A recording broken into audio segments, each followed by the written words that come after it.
নবীজি পৃথিবীতে আগমন করেছেন, এজন্য আমরা সবাই খুশি। আল্লাহ নবীর ব্যাপারে বলছে রহমাতাল লিল আলামিন। আল্লাহ হচ্ছেন রব্বুল আলামিন, কোরআন হচ্ছে যিকরুল লিল আলামিন, আর বিশ্ব নবী হচ্ছেন রহমাতাল লিল। নবীর নবুয়তের সীমারেখা, সীমানা, এটা নির্ধারণ করার কোন যোগ্যতা পৃথিবীতে কোন মানুষকে আল্লাহ দেয় নাই।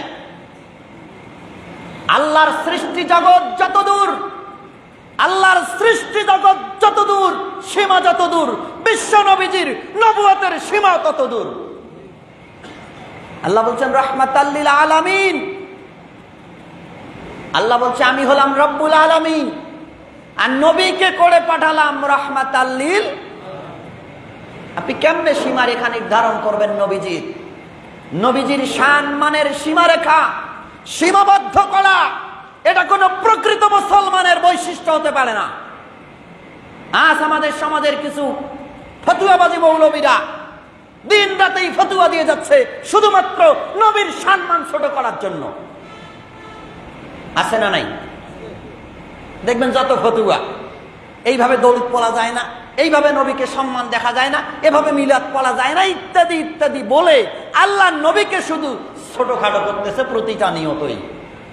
মনে রাখতে হবে, ওলামায়ে কেরাম যারা আছেন বুঝতে হবে, নবীকে সকল পদ্ধতিতে সম্মান করা যায়, শুধুমাত্র ওই পদ্ধতিটা ছাড়া যেই পদ্ধতিতে রসুলকে সম্মান করলে আল্লাহর সমকক্ষ হয়। শিরিক যদি না হয় এমন সকল পদ্ধতিতে নবীকে সম্মান করা জায়েজ আছে। আল্লাহ বলছেন না তুওয়াক্কিরুহু ওয়া তুআজ্জিরুহু ওয়া তুওয়াক্কিরুহু। আল্লাহ বলছেন নবীকে সম্মান করো, নবীর প্রতি শ্রদ্ধা ভক্তি প্রদর্শন করো। এই সম্মান ভক্তি প্রদর্শন করতে হবে শুধুমাত্র শিরকের পথে নয়। শিরক ছাড়া সকল পদ্ধতিতে বিশ্ব নবীকে সম্মান করা, এটা মুসলমানদের ঈমানদারদের জন্য নৈতিক দায়িত্ব এবং কর্তব্য। নবীর সম্মান ছোট করার কোনো অধিকার কোনো আলেমের নাই। সমাজে কত গর্হিত কাজ পড়ে আছে, সমাজ রাষ্ট্র পুরোটাই শিরকের মধ্যে ডুবে আছে। এই সমাজ রাষ্ট্রের ব্যাপারে ফতুয়াবাজি নাই। ফতুয়াবাজি হচ্ছে যখনই রসুলকে সম্মান দেখাবেন, সম্মান দেখাতে গিয়ে কোন আয়োজন করবেন, তখনই এক শ্রেণীর আলেম নামক আল্লাহ নবীর দুশ্মনদের চুলকানি শুরু হয়। রাষ্ট্র চলে যাচ্ছে, রাষ্ট্র সুদে ঘুষে অপরাধ অন্যায় জেনা ব্যভিচারে রাষ্ট্র ডুবে আছে। রাষ্ট্রের প্রত্যেকটা চেয়ারগুলি আজকে কলঙ্কিত করেছে এক শ্রেণীর শিক্ষিত নামের শয়তানেরা। এ ব্যাপারে তাদের বক্তব্য নাই। বক্তব্য হচ্ছে রবিউল আউয়াল আসিলেই নবীর বিরুদ্ধে কত ফতুয়াবাজি করা যায়, কত লেকচার দেওয়া যায়, এ নিয়ে তারা ব্যস্ত। কি বলেন? মোবাইল খুললেই দেখবেন কত ফতুয়াবাজি। আমি আজকে পড়াশোনা করতেছিলাম যখন, আমার মাথা নষ্ট হয়ে যাচ্ছে যে এত ফতুয়াবাজি হলে ওয়াজ করব কেমনে? সব জায়গায় ফতুয়াবাজি। প্রিয় উপস্থিতি, আসুন আল্লাহ নবীর শান এবং মান, আল্লাহ নবীর শান এবং মান ছোট হয় এমন কোন কথা বলা যাবে? হযরত ওমর রাদিয়াল্লাহু, যার ব্যাপারে বিশ্ব নবী বলছেন, আল্লাহ নবী বলছেন আমার পরে কোনো নবী নাই, যদি নবী হইতো তাহলে হযরত ওমর নবী হয়ে যেত। এই কথা শুনেন নাই কখনো? আল্লাহ নবী বলছে যে আনা খাতামান নবী, আমি শেষ নবী, আর আমার পরে কোনো নবী আসবে না। যদি নবী আসতো তাহলে হযরত ওমর নবী হয়ে যেত।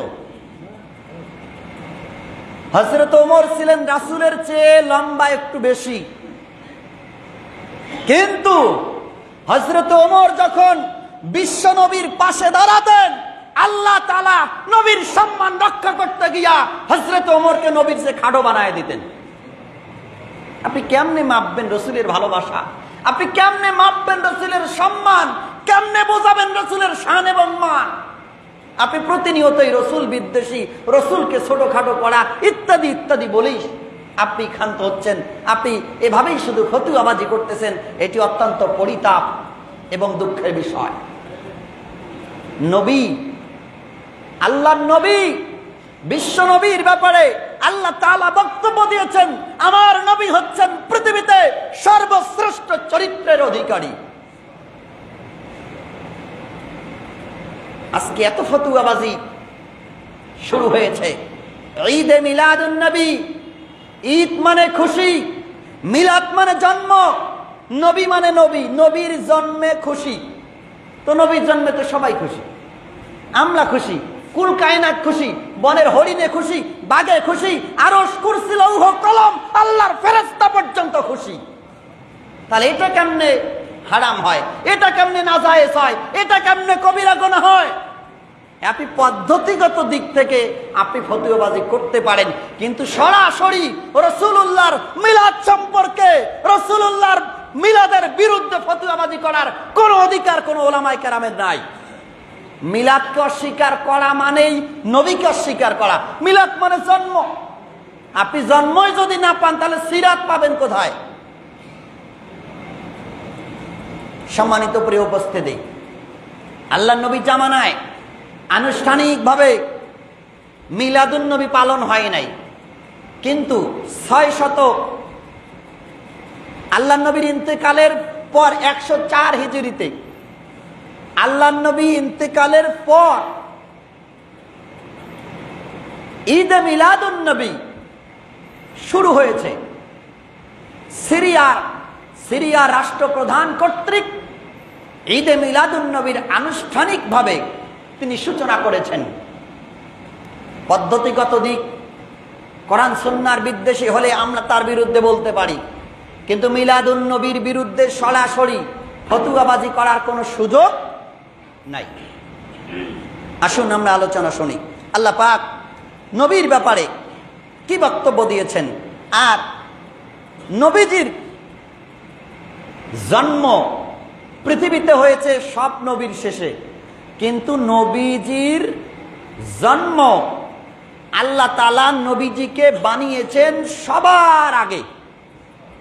আল্লাহ নবী বলছে, ইন্নী আব্দুল্লাহি মাকতুবুন খাতিমুন নবী, নিশ্চয়ই আমি আল্লাহর বান্দা আর আমি নবী। তখনও আল্লাহর কিতাবে, উম্মুল কিতাবে খাতামুন নবী হিসাবে লিখিত ছিলাম। ওয়া ইন্না আদামা লামুনজাদিলুন ফি তিনাতিহি, হযরতে আদমকে আল্লাহ যখন বানায়া ফালায়া রেখেছিলেন, তার শরীরে এখনো রূহটা দেয় নাই, কাদা দিয়ে বানিয়ে আদমকে যখন লুটিয়ে রেখেছেন, আল্লাহ নবী বলছে তখনও আল্লাহর উম্মুল কিতাবে আমি খাতামুন নবী। সুবহানাল্লাহ বললেন না? আর নবীজি বললেন, ওয়াসাউখবিরুকুম, আমি কি তোমাদেরকে সুসংবাদ দিব, বিআউয়ালি আমরি দাওয়াতি ইব্রাহিম, আমি হচ্ছে ইব্রাহিম আলাইহিস সালামের দোয়ার ফসল। ইব্রাহিম আলাইহিস সালাম আমার জন্য দোয়া করেছেন। ওয়া বাশীরাতু ঈসা, ঈসা আলাইহিস সালাম আমার ব্যাপারে সুসংবাদ দিয়েছেন। আর ওয়া রুইয়া উম্মি আল্লাতী রাআত হিনা ওয়াদাআতনি আন্নাহু খরাজা লাকা নূরু আদআত লাকা মিনহু উসরুস শাম। আল্লাহ নবী বলছে, আর আমার মাকে আল্লাহ তাআলা দেখিয়েছেন, আমি যখন জন্মগ্রহণ করি আমার আম্মা দেখেছেন যে তার ভিতর থেকে একটা নূর, একটা আলো এমন ভাবে প্রজ্বলিত হলো, নির্গত হলো বা বের হলো যে ওই আলোর জন্য সিরিয়ার সমস্ত প্রাসাদগুলি আলোকিত হয়ে গেল। আল্লাহ নবী বলছেন। আবার নবীকে জিজ্ঞাসা করা হয়েছিল, সাহাবায়ে কেরাম জিজ্ঞাসা করেছিলেন আল্লাহ নবীকে, যে ইয়া রাসূলুল্লাহ, আপনি কখন থেকে নবী, অর্থাৎ আপনার নবুয়তটা কখন আল্লাহ তাআলা আপনাকে নবুয়তি দিয়েছেন? আল্লাহ নবী বলছেন, সাহাবীরা বলছেন, মাতা ওয়াজাবাত লাকান নবুওয়া, আপনাকে নবুয়ত কখন দেয়া হয়েছে? ক্বালা ওয়া আদামু বাইনার রূহি ওয়াল জাসাদ।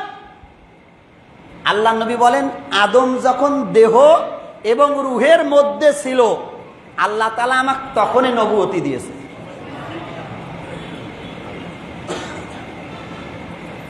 সুতরাং নবীর সম্মান ছোট করে দেখার, খাটো করে দেখার কোনো সুযোগ নাই। আল্লাহ তাআলা কেন নবীকে পাঠালেন, আসুন আমরা একটু শুনে যাই। আল্লাহ পাক বলছেন কোরআনুল কারীমের ৬২ নম্বর সূরা, সূরাটির নাম সূরাতুল জুমআ।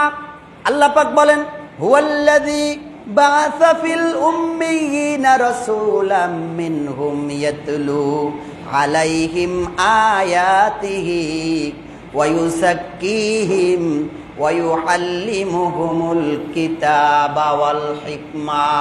আল্লাহু আকবার। আল্লাহ পাক বলেন, তিনি সেই সত্তা যিনি তার রাসূলকে প্রেরণ করেছেন, যিনি একজন উম্মিয়িনা অর্থাৎ নিরক্ষর মানুষদের মধ্য থেকে একজন রাসূল পাঠালেন। নিরক্ষর, এই যে উম্মি শব্দটা আপনার ব্যাপারে, আমার ব্যাপারে, আপনি বলতে পারেন যে আমি উম্মি মানুষ। আপনার ক্ষেত্রে, আমার ক্ষেত্রে উম্মি শব্দের অর্থ হবে মূর্খ। কি হবে? কি হবে বলেন? মূর্খ। কিন্তু নবীর ব্যাপারে যখন উম্মি শব্দটা ব্যবহার হবে, তখন অর্থ হবে নিরক্ষর। আর এইটা কেমন নিরক্ষর? এর অর্থ হচ্ছে এমন যেই মানুষটা পৃথিবীর কারো কাছে শিক্ষা গ্রহণ করেন নাই, স্বয়ং আল্লাহ যার শিক্ষক, তিনি হচ্ছেন নিরক্ষর। স্বয়ং আল্লাহ নবীর শিক্ষক, এজন্য আল্লাহ বলছেন উম্মিয়িনা। নবীজি জানতো না, আল্লাহ জানাই দিয়েছেন। রাসূলাম মিনহুম, তাদের মধ্য থেকে একজন রাসূল পাঠালাম। কেন? আল্লাহ পাক বললেন, ইয়াতলু আলাইহিম আয়াতিহি, আমার আয়াতগুলি, আমার নিদর্শনাবলী, আমার পক্ষ থেকে যে বিধিবিধান দিয়েছে, এই বিধিবিধানগুলি তেলাওয়াত করে শোনার জন্য নবী পাঠাইছি। নবী পাঠানোর কর্মসূচি হলো 4টা। কয়টা বলেন?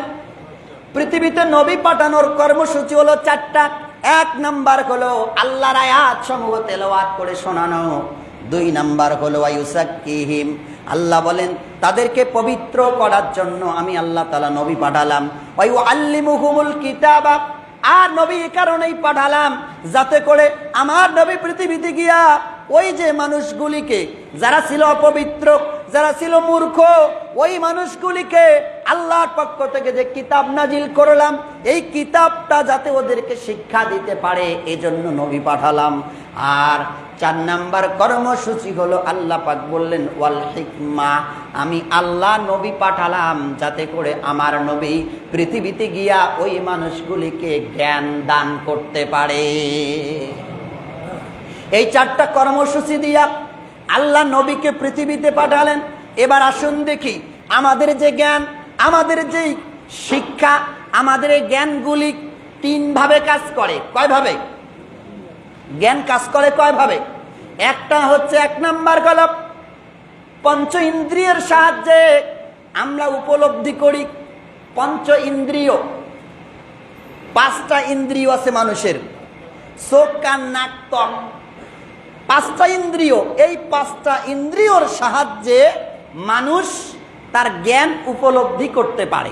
1 নাম্বার, যেমন চোখ। আপনি মসজিদে এসেছেন, মসজিদের টাইলসটা কেমন, এটা ভালো হয়েছে না খারাপ হয়েছে, মসজিদের রংটা কেমন, এটা ভালো লাগতেছে না খারাপ লাগতেছে, এটা আপনি দেখার পরেই আপনি উপলব্ধি করতে পারবেন। ঠিক কিনা? দেখবেন কি দিয়া? চোখ দিয়া। আবার দেখেন, মানুষ না দেখে তার আকল, তার জ্ঞান দ্বারা সরাসরি উপলব্ধি করতে পারে বিবেক দ্বারা। মসজিদের বাইরে অথবা আপনি যখন ঘরে থাকেন, ঘরের বাইরে কিছু বাচ্চা হাসাহাসি করে, ভিতর থেকে, ঘরের ভিতর থেকে বলতেছে, কিরে এত আনন্দ কিসের? হাসতেছে। হাসাটা এই কানে প্রবেশ করার পরেই বিবেক দ্বারা, আকল দ্বারা, জ্ঞান দ্বারা উপলব্ধি করতে পেরেছে যে ওটা একটা আনন্দের ব্যাপার। ঠিক নয় কি? বাইরে কান্না করতেছে কারো বাড়িতে, ভয়ঙ্কর শব্দ আসতেছে, আহাজারি শুনতেছেন, আপনি বুঝতেই পেরেছেন আপনার আকল দ্বারা, জ্ঞান দ্বারা, যে নিঃসন্দেহে ওই বাড়িতে কোনো না কোনো একটা বিপদ হয়েছে। তাহলে পঞ্চ ইন্দ্রিয়ের সাহায্যে, আবার আকল বা বিবেকের সাহায্যে, আর 3 নাম্বার জ্ঞান মানুষ যেটা অর্জন করতে পারে অথবা যেই জ্ঞান দ্বারা তার জীবন জীবিকা পরিচালনা করতে পারে, এই জ্ঞানের নাম হলো ওহির জ্ঞান। কিসের জ্ঞান? জোরে বলেন, কিসের জ্ঞান? ওহির জ্ঞান। আল্লাহর নবী পৃথিবীতে যখন জন্মগ্রহণ করেন ওই সময়ে ওই মানুষদের ওহির জ্ঞান ছিল না। আর ওহির জ্ঞান যখন কোনো ব্যক্তির থাকবে না তখন এই ব্যক্তিটা পথভ্রষ্ট হয়ে যাবে। কি হবে? ওহির জ্ঞান না থাকিলে আল্লাহর নবী হযরত ঈসা রুহুল্লাহর পর আল্লাহ তাআলা আর কোনো নবী পাঠায় নাই। আর কোনো নবী না পাঠানোর কারণে ওই সময়ের মানুষগুলির ওহির জ্ঞান ছিল না। ওহির জ্ঞান থেকে তারা বিচ্ছিন্ন হয়েছিল। আর ওহির জ্ঞান থেকে বিচ্ছিন্ন হবার কারণে ওই মানুষগুলো আল্লাহ রাব্বুল আলামিনের পথ থেকে তারা দূরে সরে গিয়েছিল। ওহির জ্ঞান না থাকার কারণে মানুষগুলো হয়েছিল পথভ্রষ্ট। ওই মানুষগুলিকে, পথভ্রষ্ট মানুষগুলিকে পথ দেখাবার জন্য আল্লাহ রাব্বুল আলামিন পৃথিবীর জমিনে জন্মগ্রহণ করাইয়া দিলেন বিশ্ব নবীকে। সুবহানাল্লাহ। আল্লাহর নবী হযরত আদম থেকে শুরু করে ঈসা রুহুল্লাহ পর্যন্ত প্রত্যেকটা নবী আল্লাহর নবীর প্রচারণা চালিয়েছিলেন। সবাই প্রচার করেছেন যে একজন নবী আসবেন, আখিরি পয়গম্বর। এরা সবাই প্রচার করেছে, দাওয়াতি কাজ করেছে। ওই দেখবেন মাহফিল যখন হয়, তাফসীর মাহফিলে প্রধান বক্তা থাকে কয়জন? প্রধান বক্তা একজন। প্রধান বক্তার আগে যত বক্তা কথা বলে সব বক্তা প্রধান বক্তার প্রচারণা চালায়, যে আসতেছে, এসে গেছেন, একটু পরে আসবেন। চালায় না? চালায় কিনা বলেন? মাইকিং করে না? ঠিক অনুরূপ ভাবে প্রত্যেকটা নবী এবং রাসূল আল্লাহর নবীর ব্যাপারে মাইকিং করেছিলেন। সুবহানাল্লাহ বললেন। নবী যে পৃথিবীতে আসবেন এই প্রচারণাটা একেবারে আদম থেকে শুরু করে ঈসা রুহুল্লাহ পর্যন্ত চালিয়েছেন, যে আসতেছে প্রধান বক্তা, প্রধান মেহমান পৃথিবীতে তাশরীফ আনবেন। আল্লাহ তাআলা এই বক্তব্যটা তুলে ধরেছেন কোরআনুল কারীমের সূরাতুন নিসার 81 নম্বর আয়াত। আল্লাহ বলছেন, আখাযাল্লাহু মিসাকান নবিয়িনা।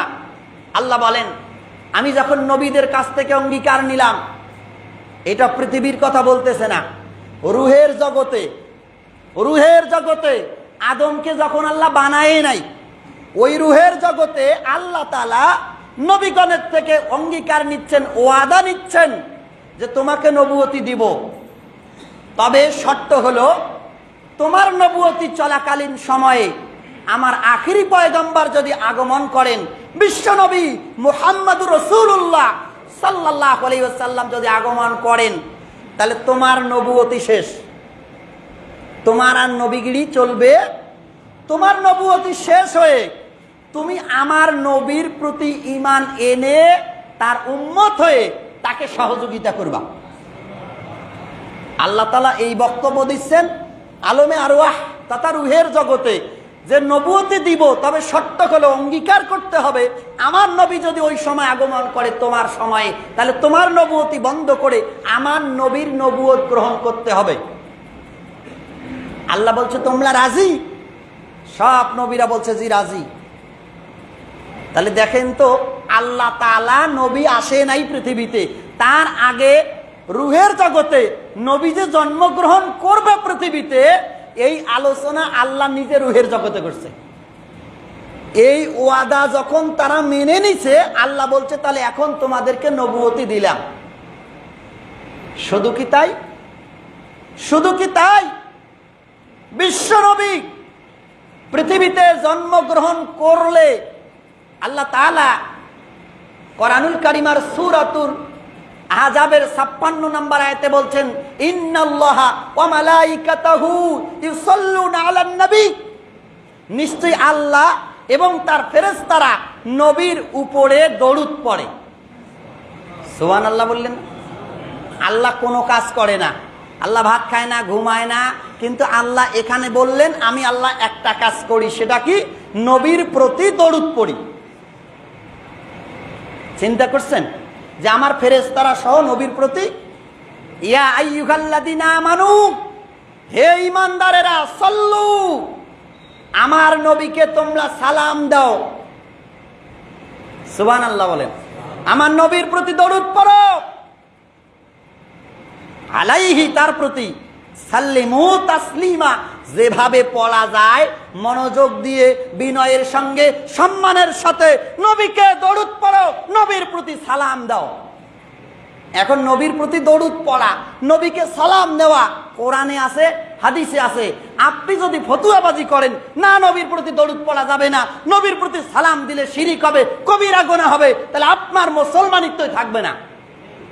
হ্যাঁ, আপনি কিছু চিন্তা ভাবনার কথা বলতে পারেন, কিন্তু নবীর প্রতি দরুদ আল্লাহ পড়ছেন, ফেরেশতারা পড়ছেন, আর আল্লাহর কাজ, ফেরেশতাদের কাজটা আল্লাহ ঈমানদারদেরকে দিয়েছে, তো তোমরাও পড়ো। শুধু তাই না, হাদিস শরীফে এসেছে আল্লাহর নবীর প্রতি যে ব্যক্তি দরুদ পড়ে, আল্লাহর নবীকে ওই দরুদটা পৌঁছে দেবার জন্য আল্লাহ তাআলা একজন ফেরেশতা নিযুক্ত করেছেন। আল্লাহর এই ফেরেশতা নবীকে গিয়া জানায়, ইয়া রাসূলুল্লাহ, এই যে অমুক ব্যক্তি পিতা অমুক আপনার প্রতি দরুদ পড়েছে। সুবহানাল্লাহ বলেন। আবার আরেকটা হাদিসে এসেছে, মান সাল্লা আলাইহি, মান সাল্লা আলাইয়া ওয়াহিদা, নবীজি বলছেন যদি কোনো ব্যক্তি আমি নবীর প্রতি একবার দরুদ পড়ে, সাল্লাল্লাহু আলাইহি আশারা, আমি আল্লাহ 10 বার ওই ব্যক্তির প্রতি দরুদ পড়ে। নবীর প্রতি একবার দরুদ পড়লে আল্লাহ ওই ব্যক্তির উপরে কয়বার দরুদ পড়ে? তাহলে ফতুয়াবাজি কি চলবে? হ্যাঁ, আমাদের সমাজের কিছু ভুল আছে, এই ভুলগুলি বলা দরকার। ডাইরেক্ট সরাসরি মিলাদ পড়া যাবে না, দরুদ পড়া যাবে না, এইভাবে ফতুয়াবাজি করাও যাবে না। আমাদের সমাজে কিছু ভাইরা আছেন যারা ওই মিলাদ পড়ে, মিলাদ পড়ার সময় একটা চেয়ার ফাঁকা রাখেন, দাঁড়িয়ে সালাম দেন, একটা চেয়ার ফাঁকা রাখেন যেই জায়গায় নবী এসে বসবে। এই টেন্ডেন্সি মাথা থেকে দূরে সরাইতে হবে। আপনি নবীকে দাঁড়ায় আর সালাম দেন, সম্মান করেন, ভক্তি দেন, মন থেকে আবেগ হয়ে আবেগের কারণে সালাম দেন, এই সালাম বিশ্ব নবীজির রওজায় আল্লাহর ফেরেশতারা পৌঁছে দেবে। সব জায়গায় ফতুয়াবাজি চলে না। আল্লাহর নবী উহুদের ময়দানে যখন সংবাদ আসলো, প্রচার হলো যে বিশ্ব নবীজি মারা গেছে, হযরত ওমর নরম না গরম? গরম। লাঠি নিয়ে বেরোচ্ছে, তরবারি নিয়ে বেরোচ্ছে, আল্লাহর নবী ইন্তেকাল করেছে, এই কথা যদি কেউ বলে তার কল্লা কেটে দেব। হযরত ওমর, আপনি ফতুয়াবাজি এখানে করতে পারবেন? আর এক সাহাবী হযরত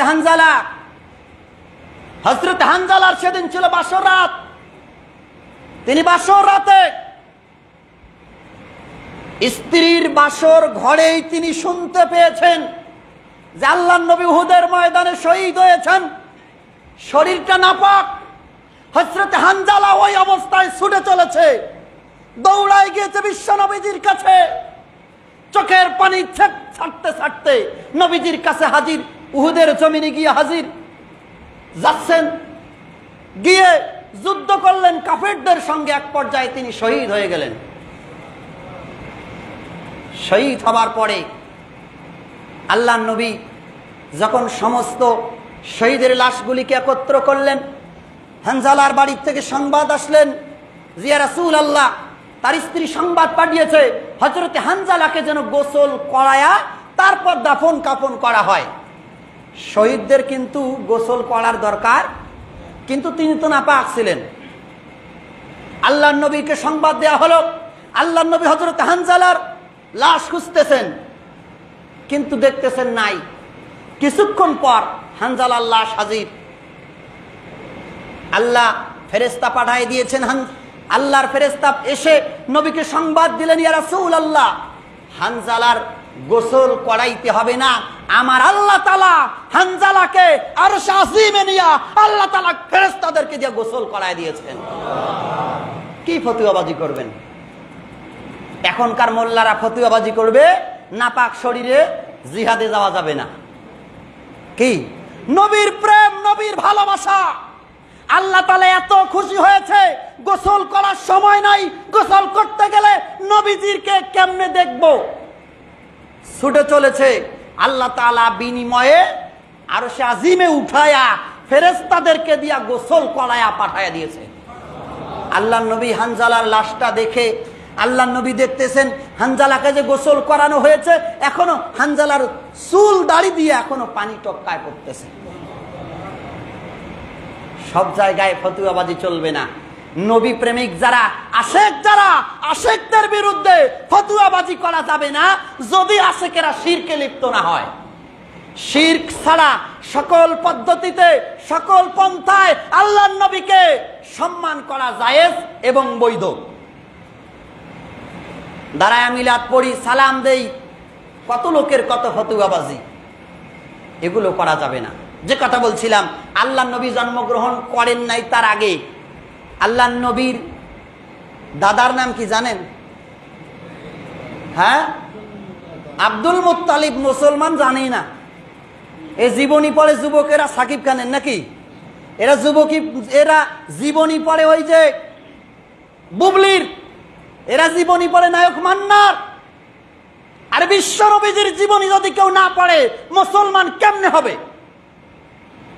আল্লাহ নবীর দাদা আব্দুল মুত্তালিব 10টা সন্তান, সবচেয়ে কনিষ্ঠ পুত্র আব্দুল্লাহ, বিশ্ব নবীজির আব্বা। আব্দুল্লাহ তখন বিয়ে হয় নাই। যেদিকে যান, যেদিকেই আব্দুল্লাহ যান, যে মেয়েরাই দেখে বাড়িতে গিয়া আব্দুল্লাহর ব্যাপারে প্রস্তাব দেয়, আমি ওই যে আব্দুল্লাহকে বিয়ে করতে চাই। কেন? মুফাসসির জবাব দিয়েছেন, আল্লাহ বিশ্ব নবীকে যেহেতু তার মাধ্যমে পৃথিবীতে পাঠাবেন, বিশ্ব নবীর নবুয়তের যে একটা নূর, একটা আলো, এটা আব্দুল্লাহর কপালের ভিতরে আল্লাহ তাআলা দিয়ে দিয়েছিলেন। আব্দুল্লাহর বিয়ের প্রস্তাবে প্রতিদিন আব্দুল মুত্তালিবের কাছে গণ্যমান্য ব্যক্তিরা আসেন। একদিন বিয়ে হয়ে গেল আব্দুল্লাহর মামিনার সঙ্গে। বিবাহের পরে আগে আব্দুল্লাহ যেদিকে যাইতো, মক্কার সুন্দরী ও রমণীরা দাঁড়িয়ে এক লোক একটা দেখার জন্য, একটু দেখার জন্য, এক পলক দেখার জন্য তারা দাঁড়িয়ে থাকতো। আজকে আব্দুল্লাহ যখন রাস্তা দিয়ে হাঁটতেছে, মক্কার সুন্দরীরা একটু দেখেই সবাই বাড়িতে চলে যাচ্ছে। একজন আর একজনকে জিজ্ঞাসা করছে, কি ব্যাপার, তোমরা আজকে দেখতেছো না কেন? বলছে, আমরা এতদিন যে আব্দুল্লাহকে দেখেছিলাম সেই আব্দুল্লাহকে আজকে দেখা যাচ্ছে। তার মানে আব্দুল্লাহ যখন বিশ্ব নবীর আম্মার সঙ্গে মেলামেশা করেছেন, আল্লাহ তাআলা বিশ্ব নবীর এই নূরটাকে তার আম্মার পেটের ভিতরে দিয়ে দিয়েছেন। এখন আর ওই নূর আলোকিত হয় না। আল্লাহর নবী জন্মগ্রহণ করবে, রাত এবং দিন, দিন আল্লাহর কাছে আবেদন জানাচ্ছে, আল্লাহ আমি দিনের মধ্যে তোমার নবীকে দাও, আমি দিন ধন্য হই। রাত বলছে, না আল্লাহ আমার রাতের মধ্যে দাও, আমার রাতের মধ্যে তোমার নবীকে প্রসব করায় আমি ধন্য হই।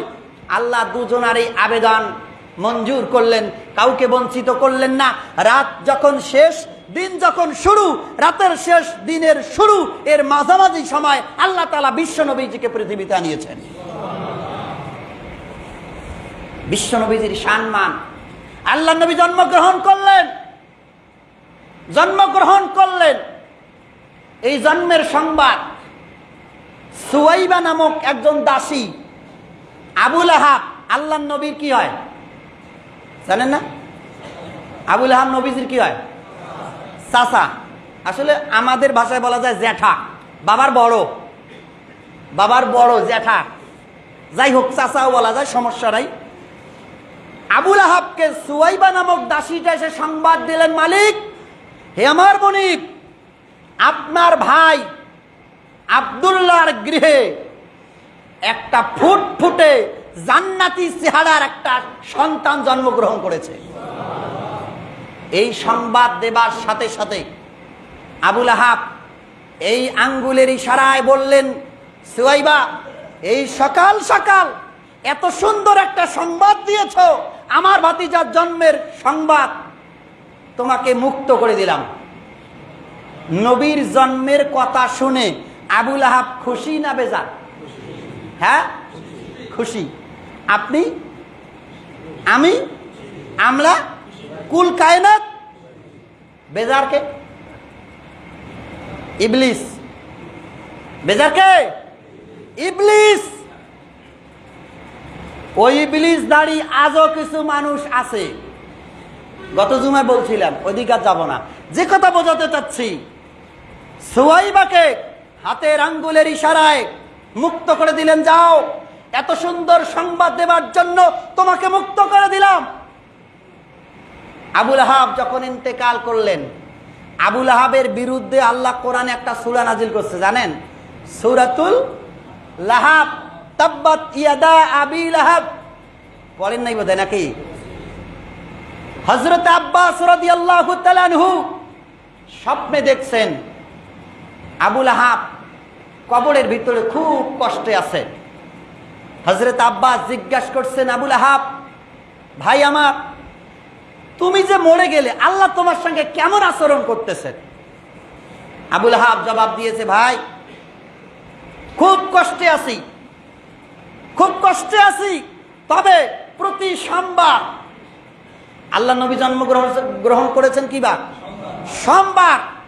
ওই যে আমার ভাতিজার জন্মে খুশি হইয়া এই আঙ্গুলের ইশারায় আমার দাসীকে যে মুক্ত করে দিয়েছিলাম, আজাদ করে দিয়েছিলাম, এজন্য আল্লাহ তাআলা প্রতি সোমবার আমার এই আঙ্গুলটায় একটা পানির মতো, মধুর মতো একটা ব্যবস্থা করে দেয়। এইটা আমি চুষলেই আমি আমার আযাবগুলা কিছুটা কম অনুভব করি। দেখছেন, বিশ্ব নবীর জন্মে খুশি হয়ে দাসীকে আজাদ করে দেওয়ার কারণে, মুক্ত করে দেবার কারণে আল্লাহ তাআলা আবুল আহাবকেও বঞ্চিত করে নাই। তাহলে আপনি আমি, আমরা যদি খুশি হই, নবীর জন্মে যদি একটু আনন্দ প্রকাশ করি, আল্লাহ তাআলা কি আমাদেরকে জাহান্নামে দিবে? এটা কবিরা গুনাহ হবে? সব জায়গায় যুক্তি দিয়া আজকে দিন দিন আল্লাহর নবীর শান এবং মানকে শুধুমাত্র কেবলমাত্র ছোট করা হচ্ছে, কোথাও নবীর সম্মান নিয়ে আর আলোচনা করা হচ্ছে না, শুধু ফতুয়াবাজি চলছে। ফতুয়াবাজি। আমি আমার ভাষায় বলি, আজ থেকে 10-15 বছর আগে, 20 বছর আগে, এই যে আপনাদের যে দোলা বাড়িগুলো আছে না, এই দোলা বাড়ির কর্নারে একটু পানি জমে থাকলে মাছ ভরা ঢেয়া যাইত। কি এখন দোলা বাড়িতে মাছ পান আছে? দেখা যায় কেন জানেন? এমন সার ছিটায়, এমন সার দিচ্ছেন, এই সারের কারণে ঘাস পর্যন্ত হয় না। পোকা মাকড় যা আছে, ইঁদুর, বিড়াল, দাঁড়ায় সাপ, মাছ, সব কিছু ধ্বংস হয়ে যাচ্ছে পাওয়া। এটা হচ্ছে বিষ প্রয়োগের কারণে। কি প্রয়োগ? ঠিক অনুরূপ ভাবে আজ থেকে 20 বছর আগে একটা মানুষ হয়তো দাড়ি রাখে নাই, টুপি পরতো না, কিন্তু নবীর প্রতি তার একটা আলাদা ভালোবাসা ছিল, আলাদা একটা সম্মান ছিল।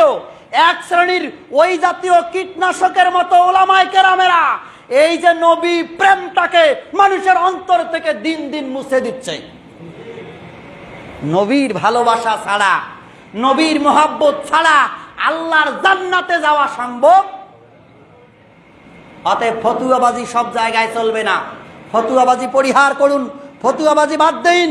আল্লাহর নবীর সম্মান, শ্রদ্ধা, মর্যাদা আল্লাহ বাড়ায় দিয়েছেন, অতএব ছোট করার, খাটো করার অধিকার আমাদের কারোরই নাই।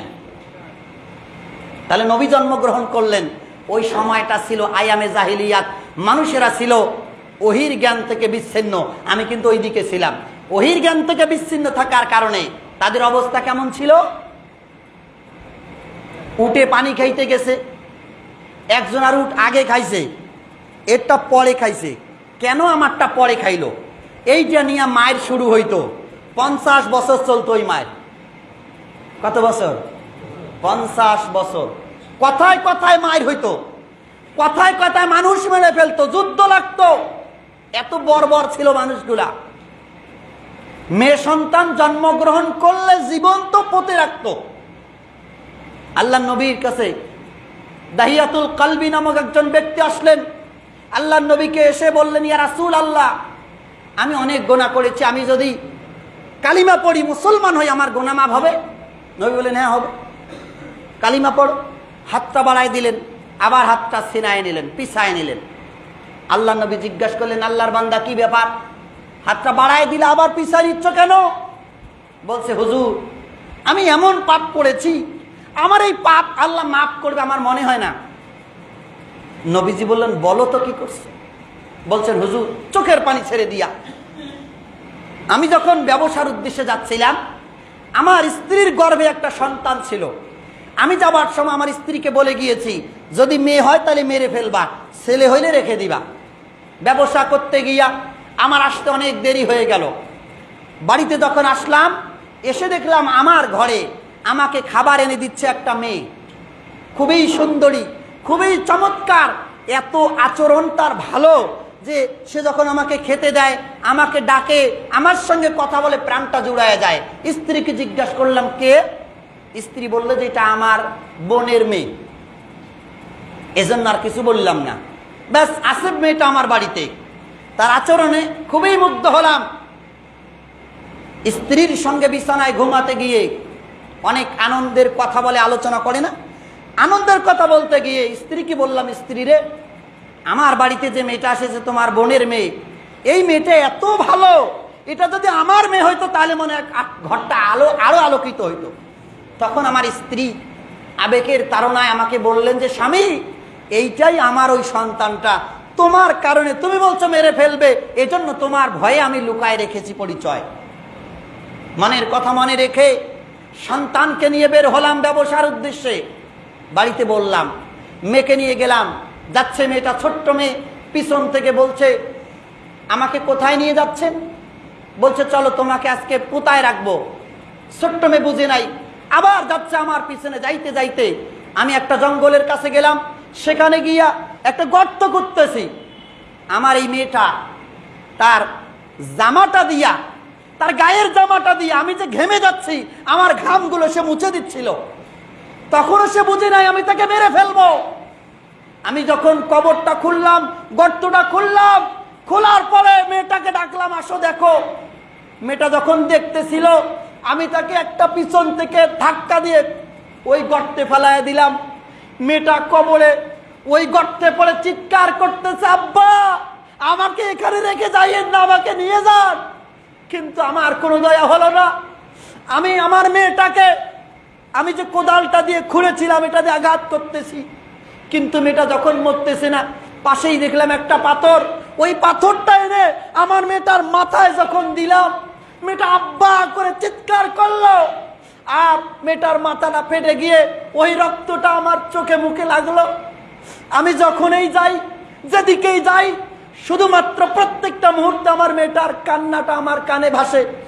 আপনাকে যখন হাতটা দিয়েছিলাম, আমার মেয়েটার কান্নাটা আমার কানে ভাসলো, এই জন্য হাতটা পিছায় নিলাম। ইয়া রাসূলুল্লাহ, আমাকে কি আল্লাহ মাফ করবে? আল্লাহর নবী বললেন, আল্লাহর বান্দা, তুমি কালিমা পড়ো, ঈমান আনো, আল্লাহ তাআলা তোমাকে মাফ করে দেবেন। আমার প্রিয় উপস্থিতি, যে কথাটা বোঝাতে চাচ্ছিলাম, ওহির জ্ঞান থেকে ওই সমাজের মানুষগুলো একেবারে বিচ্ছিন্ন হবার কারণে তাদের অবস্থাটা ছিল এমন। ওই অবস্থা থেকে যেই সময়টাকে বলা হয়েছিল আয়ামে জাহিলিয়াত, অন্ধকারের যুগ, মূর্খতার যুগ, কুসংস্কারের যুগ, আল্লাহর নবী ইন্তেকালের পূর্বে ওই জায়গার কথা, ওই এলাকার কথা আল্লাহর নবী ঘোষণা করলেন, খৈরুল কুরুনি করনি। আল্লাহর নবী বললেন, আমার এই যুগটা হলো পৃথিবীর শুরু থেকে কিয়ামত পর্যন্ত আমার যুগটাই হলো শ্রেষ্ঠ যুগ। আমার প্রিয় উপস্থিতি, আমরা আলোচনা আজকে এখানেই রাখলাম। আগামী জুমা থেকে ইনশাআল্লাহ আমরা এই আলোচনাগুলি আল্লাহর নবীর জীবনের ব্যাপারে, নবীজি পৃথিবীতে কেন এসেছেন, কিভাবে এসেছেন, কোন উদ্দেশ্যে এসেছেন, কি কাজ করেছেন। আমরা পুরা রবিউল আউয়াল মাসটা আমরা নবীজির জীবনী ইনশাআল্লাহ ধারাবাহিকভাবে শুনবো। আল্লাহ সুবহানাহু ওয়া তাআলা আজকের কথাগুলি এখানেই রেখে আমাদিগকে আমল করার তৌফিক দান করুক, সকলে বলেন আল্লাহুম্মা আমিন। আর সর্বশেষ বলি, ঈদে মিলাদুন নবীর যে আনুষ্ঠানিকতা সেটি হচ্ছে আগামী শুক্রবার রাত, শনিবার দিন আমরা আরেকটা জুমা পাবো। আগামী জুমা আমরা এই আলোচনাই শুনবো। যদি কমিটি কোনো আয়োজন করেন তাহলে আমরা সবাই সেই আয়োজনে আসবো ইনশাআল্লাহ। যদি করেন আমি নিজেও আসবো ইনশাআল্লাহ। আল্লাহ সুবহানাহু ওয়া তাআলা আমাদিগকে কবুল করুক, বলেন আল্লাহুম্মা আমিন।